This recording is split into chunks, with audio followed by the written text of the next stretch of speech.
Hey, what is going on, guys? It's DK back at you with another video here. We're taking a three-game NBA main slate here on Saturday. A couple things before I get in the video. If you're new to the channel, my name is DK. I make daily videos here talking about NBA DFS as well as NFL DFS here on Draftkings. Also, I do a weekly giveaway on this channel where all you have to do is leave a like and a comment on the video, and that's one entry in the giveaway. Max one comment though per video. It starts with my Monday Night Showdown video that I uploaded at the beginning of the week. We'll go throughout the week and then my Monday Night Showdown video at the end of the week. So however many videos I've uploaded for the week, you're either go with that many times. So if I have 10 videos uploaded for the week, you're either go with 10 times. And then the winner will receive a $20 PayPal for myself. And again, this will go every single week here. And no, it's not sponsored by anyone. This is me giving back to you guys because I do, again, really appreciate all the support I've been getting. But with that out of the way, let's jump into the video. So first, let's look back to see what my lineup did here for Friday. So this is my final lineup here with Satoransky, LaVine, Doncic, Tobias, Biyombo, Bazemore, Bobby Portis, and Joel Embiid. It was a pretty good night. Won $100 in this tournament, so yeah, pretty solid. But there were a couple letdowns here, obviously with Bazemore and Portis. The value guy I was really confident in was Bismack Biyombo, right? He was the pretty chalky guy. Doncic was the thumbnail to my video for a reason. He was my favorite spend up there, 73 fantasy points. I like LaVine a good amount. Satoransky was a guy that I wasn't on originally. I was planning on, I had to rearrange my lineup because I had it built for being with Satoransky being out, both him being in. Again, I had to rearrange some things. I had Chris Dunn here, but I took him out, but then he ended up starting anyway. Then I landed on Bobby Portis. I had Boucher in there originally. So yeah, it could have been a really huge night if I just nailed a couple of these value plays. Embiid was a guy I really liked. Tobias was okay. Again, LaVine was really good. Satoransky was solid. So yeah, $100, can't complain there in this tournament. So let's see if we can keep it going here for this short three-game slate on Saturday.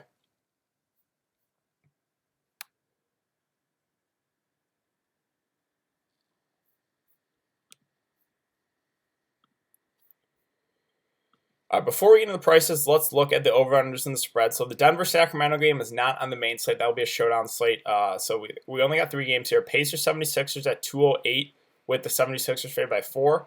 Hawks-Rockets at 236. The Rockets favored by 13.5. And then Hornets-Bucks at 225 with the Bucks favored by 13. So the slate's kind of tricky because we got one game that's not so appealing, and then we got the other two games that are, there's definitely some blowout risk. So yeah, this is a tricky slate. I wouldn't recommend going huge in this three-game slate, but let's talk about it. So we'll start center. And to beat at the top at 9.5K, again, I really liked him the last game against New York. I think he's a 10K player, and he's still a bit underpriced in my opinion here at 9.5K. It's a slightly tougher match here against against the Pacers, but he's just a guy that, again, I think is a bit underpriced. So yeah, Horford's probably going to come back. That's, a slight downgrade to him, possibly Josh Richardson too, but Embiid is the guy on the 76ers that, in my opinion, has the most upside. So I still think he's playable even in a tougher match here at 9.5K. Capella looks like he's doubtful. We'll talk about some value guys. Tyson Chandler picked up a start, only played 8 minutes. Don't think we can consider him. And Sabonis here at 7.7K. Again, another guy it's a tougher spot against Philly, and they did just play a game in overtime to back-to-back. He played 42 minutes in that game, so there's definitely some concern about his legs, but another guy that I think is a bit underpriced. I think he's more of an 8.5K player. 7.7K seems, again, slightly underpriced. So him and Embiid, they're not necessarily the best spots. Both those guys I think are slightly underpriced. Horford looks like he's going to be good to go. Just resting that last game against the Knicks. At 6.8K, a guy I think he's okay. I don't think he has huge upside at that price. Miles Turner at 5.7, don't mind him. They're probably going to need him to play some decent minutes here against Joel Embiid. Now, the concern with going up against Embiid is the foul trouble risk, right? But if he can stay out of foul trouble, I think he probably could have a decent game at 5.7K. So he's another mid-range guy that I think is viable.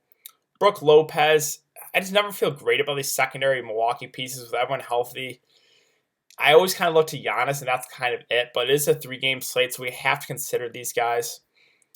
PJ Washington, so it's kind of interesting that Charlotte ran an 8-man rotation that last game. Normally there was a team that, they were a team that ran a lot of guys, but 8-man rotation, they're going to continue to run that type of rotation. We have to consider these guys. Now, this is a tougher match against Milwaukee, but he played 34 minutes in the last game, got 45 fantasy points. Again, I don't think we can expect that, level of production to continue, but if he's going to play those type of minutes, I think we got to consider him here, 4.6. Biombo, I would go right back to the wall here at 4.5 if Cody Zeller misses. He's not a guy that has huge upside, but this slate kind of lacks in value. So I would go right back to the well there with Biombo if Cody Zeller misses. If Cody Zeller plays, it might be a stay away then.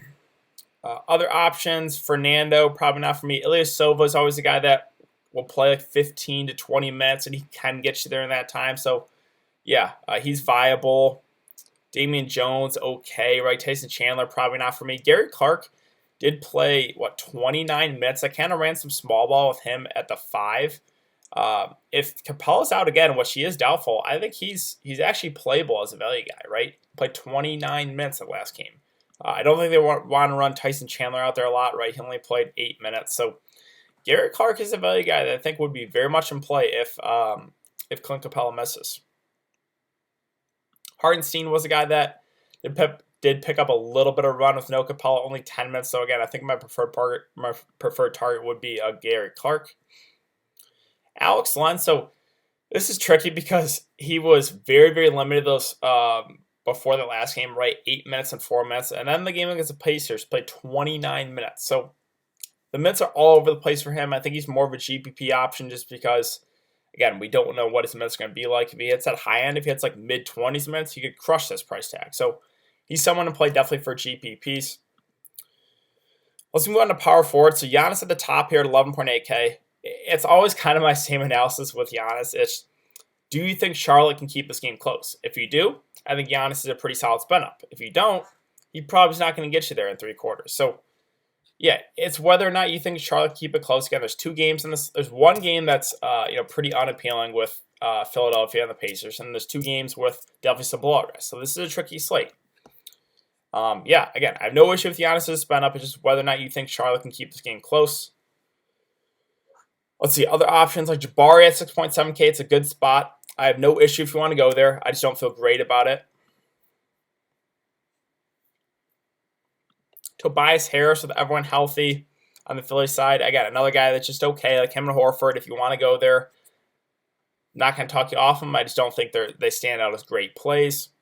Miles Bridges at 5.3K.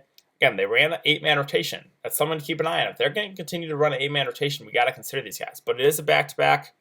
Maybe they extend that rotation a bit. Another guy that I just think is viable. PJ Tucker, 5.1K, is a guy that's going to play huge minutes, but he's not a super high usage guy, right? He's a low usage guy, but he's going to play probably 35 minutes, and it's a pretty good spot. So at 5.1K, I think he's fairly priced. I think he's a pretty safe option. Daniel House is listed as doubtful. There's a lot of minutes to go around here for the Houston side, right? He played 34 minutes in the last game. So if he misses and Clint Capella misses, there's a lot of minutes to go around. We could look to guys like Ben McLemore. Again, I think Gary Clark will pick up some more runs. So there's stuff for some value Houston guys we got to consider. TJ Warren here at 4.8K. Not a super high usage guy, right? Kind of score independent, but will play mid-30s minutes in a close game. So he's another value guy that I think is very much in play here on the short slate. DeAndre Hunter is kind of like a PJ Tucker, right? He's going to play huge minutes and not a super high usage guy. So don't have an issue if you want to go there. Again, we got to take some risk on this 3-game slate if you want to fit those studs in. So these are all guys that are very much viable. Again, I talked about PJ Washington. I don't know what his minutes are going to be like. If he hits that high end, I think he's very much in play. Let's see, other options. Marvin Williams, even, if Cody Zeller misses, played 24 and 23 minutes in those 2 games that Cody Zeller didn't miss, and they did run an 8-man rotation. So I think he would be a playable value play if Cody Zeller misses once again. James Ennis had a big game in 22 minutes against the Knicks, got 31 fantasy points. With Al Horford coming back, it's probably not for me. It's just those secondary Philadelphia pieces are so low usage. It's really hard to target any of those guys. And that's really it. So let's move on to small forward. Let's see, Ben Simmons. Again, it's a tougher spot, but I think he's in play at 8.3K. It's a game that has a very, very low over-under, right? 208, but it's only a 3-game slate, so we got to consider these guys. 8.3K. I think he's a safe option. Let's see, Chris Middleton intrigues me here at 6K. So He was limited, came back from injury. The first couple games back, they brought him off the bench and somewhat limited him, right? Only 20 and 23 minutes. Now, if he's going to start in this game, I think he would be a lot more intriguing, because in games he starts, he was a guy that was getting like close to 30 minutes a night or so. So that's someone to keep an eye on going into later into today.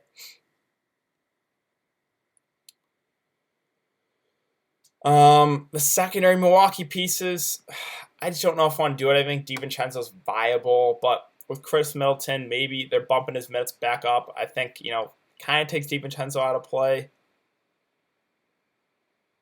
Korkmaz, I don't know if I want to do it on this slate. I think there's probably better value options. Batum at 4.1K, he was really bad. Again, they ran an 8-man rotation, played 27 minutes though. So he's another value guy that's in the mix of guys we can take a shot at in this slate. Ben McLemore would possibly pick up a start here. Well, I already said he's going to if Daniel House doesn't play. So, yeah, I think he's a guy that will be very much viable. He's a low-usage guy, but there's a lot of minutes to go around with no Daniel House. And with possibly no Clint Capella, again, like McLemore and Gary Clark stand out as pretty solid value plays in the slate.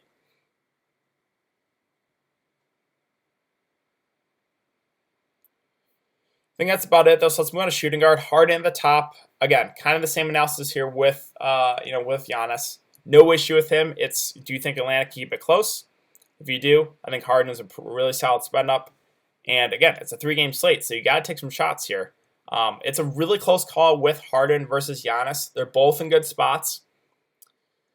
I think I would slightly prefer James Harden, but again, it's really close with him and Giannis. It's almost a coin flip. You can play both too if you really want to. Let's see, Brogdon at 7.3K, kind of the same analysis with Embiid, with Sabonis. It's a tougher spot, but his price is 7.3K. Very much makes him in play. Devonte Graham, so I kind of like him, and I kind of like Rozier at the prices. These are guys that are going to play mid-30s minutes in a close game, right? 39, 34, 37 minutes. It's a tougher spot, but those two are the main catalysts in the offense. So Devonte Graham and Terry Rozier, I kind of like them at their prices.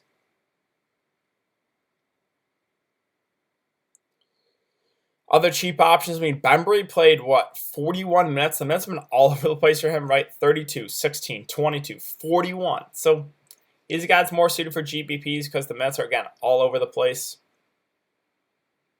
George Hill is even viable. Not guys who play huge minutes, but probably around 20. It's a good spot.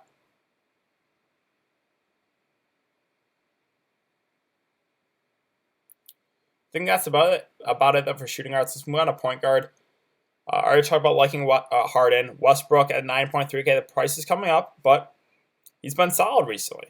34, 38, 36 minutes, 38, 43, 48 fantasy points. Another guy that it's a good spot. If he stays out of foul trouble, I think he can very much get you there. Now, he's a guy that is always in foul trouble this season, right? Fouled out in the game against the Clippers. Almost fouled out in the game against Dallas and Miami. So if he stays out of foul trouble, I think he can get you there. But if he gets in foul trouble, it's a little bit risky. So you just got to hope, if you play Westbrook, that he doesn't get in foul trouble. Trae Young at 8.9K. I do like this price a good amount on him.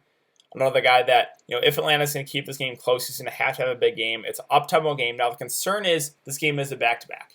And we saw early in the season, on a game in a back-to-back, Trae Young just completely busted after playing huge minutes. He only had 12 fantasy points. So it's a risky option, but at that price and in this matchup, I'm very, very much considering Trae Young here. Bledsoe at 6.6K is another guy that I just think is okay, kind of in the range of Al Horford and Tobias Harris. I don't feel great about them, but in the mid-range, they're viable. Again, Graham I kind of like. Rozier I kind of like. These are guys that they're the main guys for Charlotte, and they're going to play mid-30s minutes in a close game. So do like Devonte Graham. I do like Terry Rozier. Let's see. McConnell in a revenge game. I don't know if I want to do it. The Mets are down on him. Other options, Austin Rivers, I guess you can consider him, but I think I prefer McLemore. I think I prefer Gary Clark as cheap options.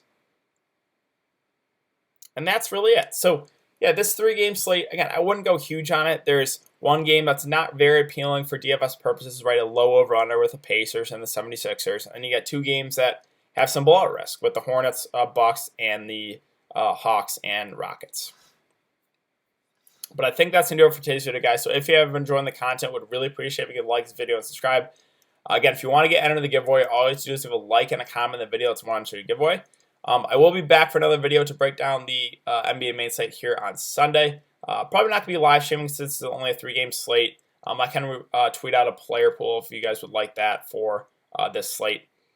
But yeah, thanks again for coming and checking the video, guys, and I will see you later.